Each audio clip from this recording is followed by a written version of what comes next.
You slept 8 hours last night, maybe even 9. You went to bed at a reasonable time. You didn't wake up a dozen times. Your alarm went off, and by all objective measures, you got a full night's sleep. And you woke up completely exhausted. Not groggy, not need a coffee tired, actually genuinely exhausted. Like the sleep didn't even count. Like your body collected 8 hours and cashed in none of it. What's going on here? Well, let's become more aware together.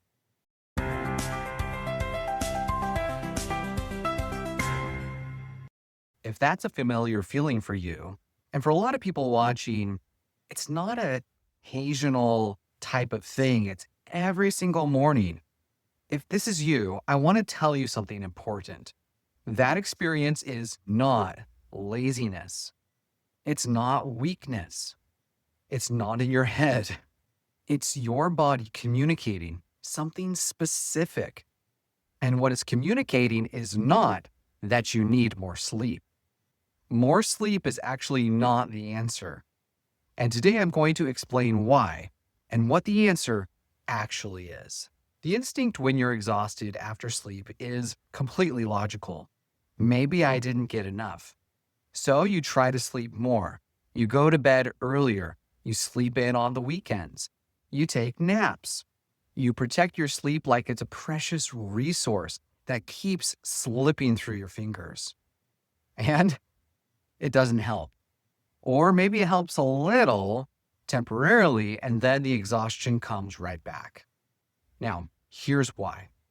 There's a category of exhaustion that sleep doesn't fix, because sleep isn't what's depleted. Something else is.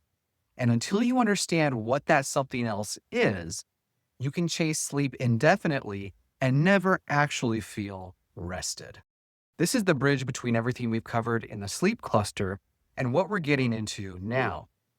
Because if you've been here for the insomnia videos, the loop, the racing mind, the conditioned arousal, you already understand that the sleep system and the nervous system are deeply intertwined.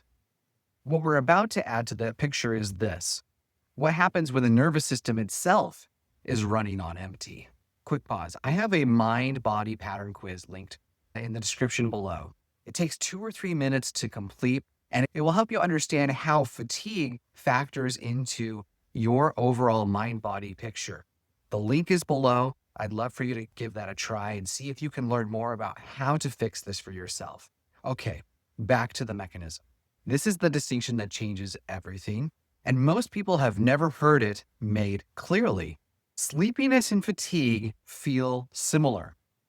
They're both forms of exhaustion, but they're driven by completely different systems, and they respond to completely different interventions. Sleep is sleep pressure. It's the buildup of adenosine in your brain, a byproduct of being awake, that accumulates over the course of the day and creates the drive for sleep. It responds to sleep. You sleep, adenosine clears, you feel alert. That's the system working correctly.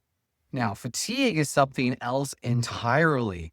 Fatigue is a state of systemic depletion, physical, neurological, sometimes cellular, that doesn't clear with sleep because sleep isn't the resource that's being depleted.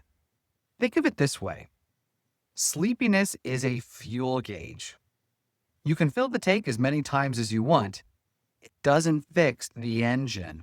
So when you wake up exhausted after 8 hours of sleep, what you're experiencing isn't unrefreshing sleep in the sense that something went wrong the night before. What you're experiencing is a body that went into sleep already depleted and came out the other side still depleted, because sleep wasn't going to fix what was wrong. So the question becomes, what depleted it in the first place? And this is where things get genuinely interesting.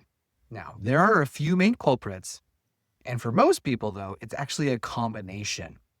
First, we have chronic nervous system activation.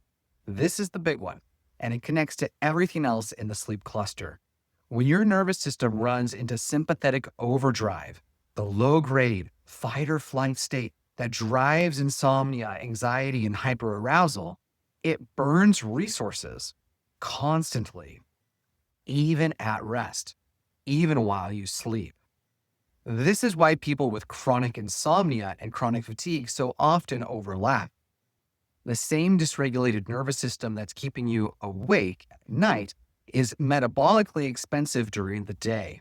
You're running a background process that was never meant to run continuously and is draining the battery even when you're not doing anything demanding.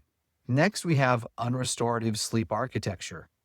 Even when you're technically asleep for 8 hours, if the quality of that sleep is poor, if you're spending too little time in deep, slow wave stages where actual physical restoration happens, or too little time in REM where emotional and cognitive processing happens, you can clock the hours and still wake up running a deficit. Stress, alcohol, certain medications, and yes, that same nervous system hyperarousal all suppress the deeper stages of sleep. So you're asleep, but you're not getting the kind of sleep that actually is restorative. You're skimming the surface all night and wondering why you're still tired in the morning. Third, we have accumulated allostatic load. This is a term from stress physiology that doesn't get enough airtime. Allostatic load is essentially the accumulated wear and tear on your body from sustained stress over time. Not acute stress, like a single hard week, but chronic, prolonged stress, months or years of the nervous system being asked to do more than it was designed to sustain. An allostatic load doesn't clear overnight. It clears slowly with the right inputs over time. Sleep is one input, but it's not the only one. And for people with high allostatic load, it's not even the most important one. So if sleep isn't the answer, then what is? A few things, and I want to be honest that this isn't a quick fix by any means. Fatigue at this level took time to build, and it also takes time to resolve. But the direction matters. Let's start by talking about reducing the baseline activation level and not just at night. If your nervous system is running hot all day, you are spending energy you don't have to spend. The work of actually recovering from fatigue starts in the daytime, not at bedtime. Genuine rest periods, not passive consumption, not scrolling, not podcasts. Actual downtime where your nervous system gets a real signal to come off the throttle. This is much harder than it sounds for most people, in particular in today's society. And it's also more powerful than most people realize. Next, I want you to consider improving sleep quality, not just quantity. This is where the insomnia work matters for fatigue. If your sleep architecture is shallow, if you're not getting into those restorative stages, more hours isn't the answer. Better quality is. Addressing the hyperarousal and conditioned patterns we've talked about in the sleep cluster directly improves sleep architecture, which directly improves how restored you feel in the morning. Let's also consider addressing the depletion directly. Depending on what's driving your fatigue, this might involve looking at things like nutrient status, movement patterns, social connection, cognitive load, the full picture of what your nervous system and body are being asked to sustain.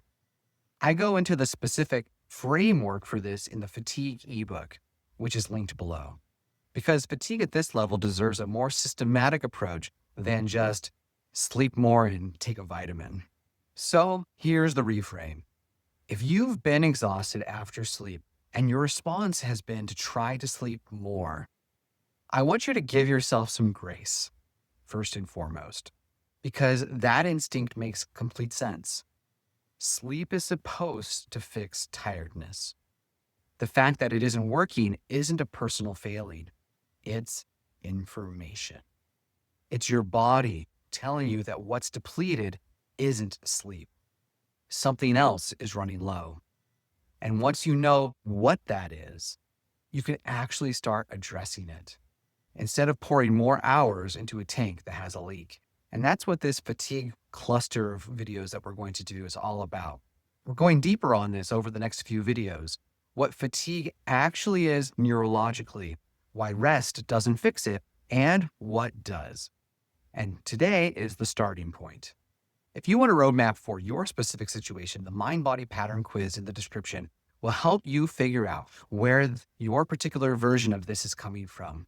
And the fatigue ebook goes through the full framework step by step.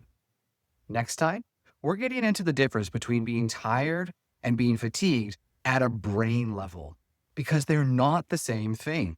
Your brain processes them differently. And knowing that difference changes what you do about it. That's the next one, and subscribe so you don't miss it. And I'll see you then. And as we do so, we'll become more aware together, one step at a time.